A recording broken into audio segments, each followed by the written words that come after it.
Morning, Pastor Steve here. Colossians 2:16 through 19. So let no one judge you in food or in drink or regarding a festival or a new moon or Sabbath, which are a shadow of things to come, but the substance is of Christ. Let no one cheat you of your reward, taking delight in false humility and worship of angels, intruding into those things which he has not seen, vainly puffed up by his fleshly mind, not holding fast to the head, from whom all the body, nourished and knit together by joints and ligaments, grows with the increase that is from God.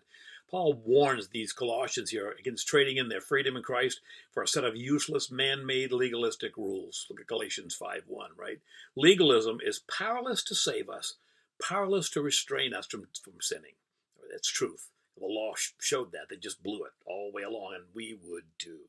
Paul explained in Ephesians that our salvation is by grace through faith, that yes, we will walk in newness of life. But the ceremonial aspects of the Old Testament law, the dietary regulations and festivals and holidays and so forth, were just shadows pointing to Christ. Since Christ, the reality has come, the shadows have no value. I often thought about that, if I'd rather sit next to my wife on the couch or just have her shadow cast on the couch. Yeah, no contest.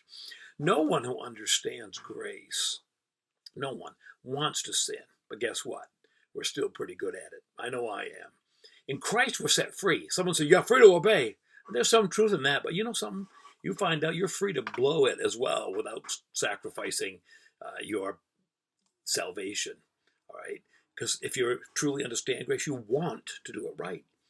Someone say, well, you're encouraging people to sin. No. In my nearly 40 years as a pastor, I have never seen anyone who needed encouragement to sin.